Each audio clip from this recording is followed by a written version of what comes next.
Little backdrop to it, which I thought I'll discuss with you. That many years back, some people found that people who have got retinal scarring because of myopia or because of any other disease did not develop retinopathy in spite of having diabetes.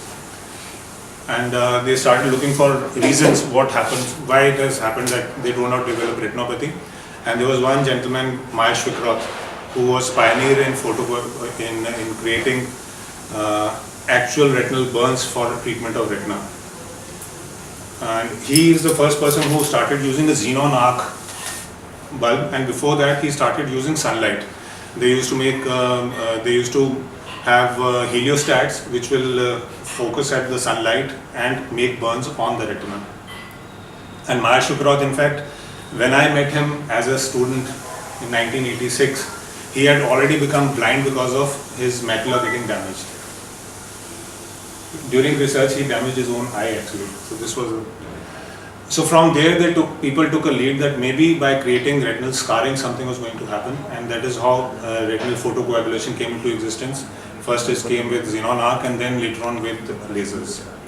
But that was not the most physiological treatment for diabetic retinopathy, and then they kept on doing research and finding out more and more reasons.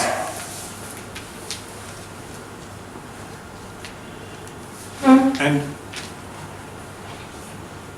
whatever research is taking place, one should not lose the perspective of looking at the patient in totality. Like eye surgeons must know a little bit about diabetes, and all the internists, physicians and endocrinologists, they must know a little bit about diabetic retinopathy, because we are going to manage our patients together. So it is a teamwork which helps in total management of a patient. Diabetic eye disease is a very wide spectrum because diabetes affects each and every part of eye. But we will focus mainly on retina, and also that what is new that is happening. Gestational diabetes, which is recognized as a separate entity, and also some genetic defects in beta cell functions and insulin action, and disease of exocrine pancreas can also lead to diabetes, especially cystic fibrosis. And if some of you are interested in the DIMOD, which is diabetes insipidus, diabetes mellitus, optic atrophy and deafness together, there is a special syndrome. What is the criteria for diagnosis of diabetes? We have also given you in the literature that is in your kit, that people who have got classical signs of hyperglycemia, it is still recognized by ADA as a classical diagnostic criteria, besides impaired glucose, fasting glucose and oral glucose tolerance test, in which 75 grams of glucose load is given, and after 2 hours the blood glucose levels are between 140 and 199. Why I have picked up ADA is because most of the research which has gone into diabetic retinopathy as well has been conducted in America only.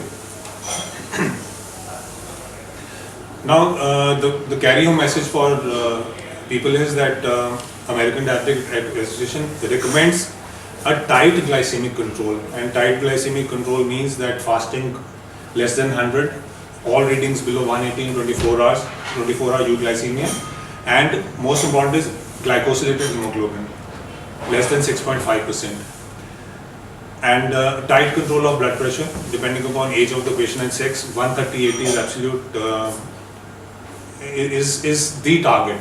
So all these things have become target based now, and those targets must be achieved. And most important is that patient education and self-management training has to become a part of total management, which is being encouraged. And also a patient should be empowered when a patient should seek specialized medical help. That should be that right, and that decision is going to be with the patient. Why I have added all this is because a patient must be looked at in totality. Holistic management, Dr. Verma, we were talking in the morning. Holistic management means that even an eye surgeon should ask all these questions and look at the glycemic control of the patient.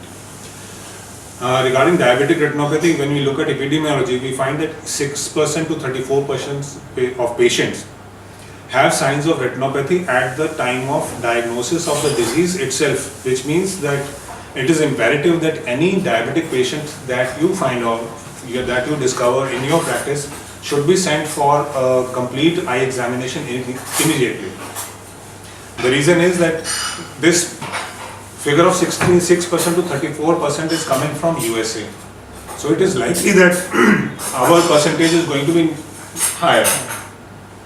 And I can only share this experience with you that there are many patients who for the first time come to an ophthalmologist and they are found to have maculopathy or advanced diabetic retinopathy, and it is a very late stage already.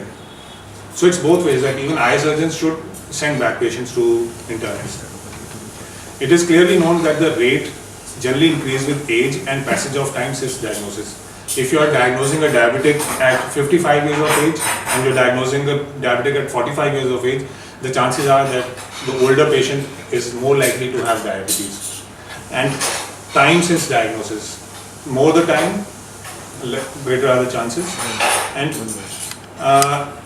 not the same way for every type of diabetic, which means that people having type 1 diabetes will have a little delayed. They are in the younger age group, and those on maturity onset will develop it faster. Race and ethnicity are confounded by quality of care and social factors, which means that people have this impression that diabetic retinopathy and complications of diabetes are probably more in developing countries, which may not be genetically and racially acceptable completely, because the level of care and the social care which are available are also different. So it's not only the race and ethnicity, but also the type of care which will determine whether complications are more in a society or not. Now, what are the comorbidities? Comorbidities like hypertension, renal disease, dyslipidemia, elevated body mass index, all these factors will increase the risk of retinopathy, and that is why the type 2 diabetes, generally we'll call it as a metabolic syndrome. Diabetes itself is a syndrome, is recognized as a syndrome now, but in type 2 diabetes, people who are fat, who are obese, who have got dyslipidemia, there is a metabolic syndrome and it needs to be addressed in totality. And all these things are going to affect retinopathy as well, which means the simple derivation is that patient's blood pressure must be kept in check, dyslipidemia must be addressed, and patient must be encouraged to reduce any discrepancy in BMI. Now this is a little interesting slide because we are going to derive some major conclusions from this. First is that every major cell type in retina is affected. I can just add that every major cell type in eye is affected. Initially there is more blood which goes to the retina. There is increase in fact, in the initial years we used to have special Dopplers to measure the total blood flow which was coming to the retina.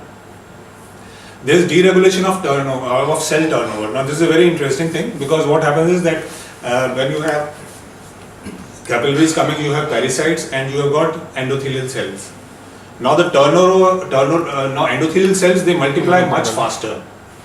So their deregulation means that their multiplication rate will get affected earlier than pericytes. So pericytes die a little later, but endothelial cells, they started showing changes much earlier, and that is the reason that capillary dropout starts. That is the basic, the lowermost damage which takes place. And apoptosis, which is mediated by tumor necrosis factor alpha and oxidative stress. Now apoptosis is a pathological term which is being used very often these days. Apoptosis means programmed cell death. I can in simpler will tell you that if there are 100 cells, out of which 10 may die at 60 years of age, another 10 may die at 65, but the remaining cell, the tissue is alive. So it is programmed cell death within the tissue. It is a little different from necrosis, where there is cell death, but this is a programmed cell death where the histopathological pattern is different from necrosis. So necrosis and apoptosis, they are a little different in terms of the end pathology that you will see in the cells. Maybe next time we will add this material also. But apoptosis is something which which is happening and is leading to dropping of cells. Now there are hypoxia inducible factors. One, growth hormone, IGF-1, HGF, PDF. I will not go into the greater details of this, but angiopoietins, integrins, all these, what are these leading to? These are leading to formation of abnormal cells, abnormal angiopoietic activity. And at the same time, there are pro-inflammatory cytokines and chemokines which are being released. All these are, this research has happened at the molecular level. So you can imagine there are so many factors which are being created at the level of retina itself.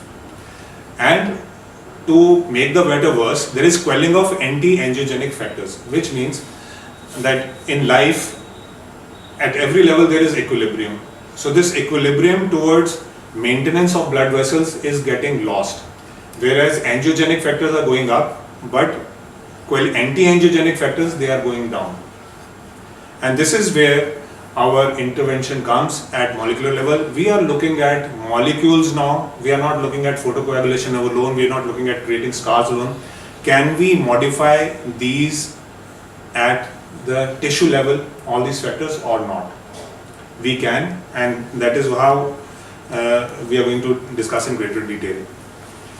There are cranial neuropathies which are associated with diabetes mellitus, third, fourth, and sixth. This is not fifth. Fifth is also gets affected. Sixth, cranial nerve palsies are seen, and pain in the microvascular ischemia, which is a very interesting thing.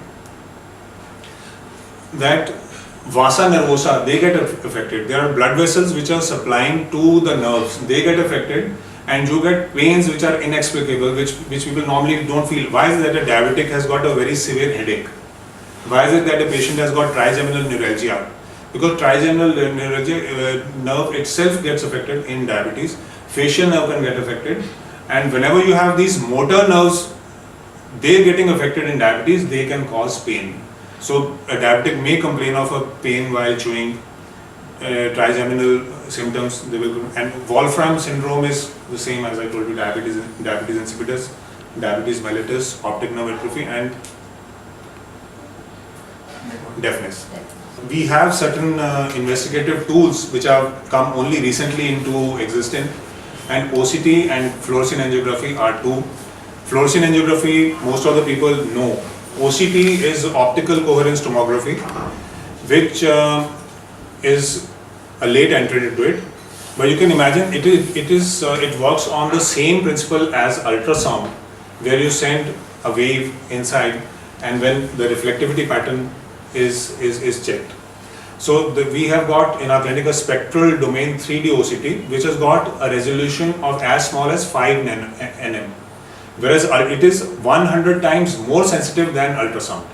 So you're checking things at molecular level, you're picking up things which are in preclinical stage also. We are using near infrared bandwidth 820 micron beam in it, and the interference pattern we analyze, we get an A scan, and we also have an interpolated B scan. And the same thing can be also used for anterior segment, studying the cornea with a wavelength which is slightly different. I'll just ask Dr. Lalit that he will just take you through a couple of OCT images which we have captured just for your orientation, and we have in your kit given you an actual picture as it appears on the OCT. Actually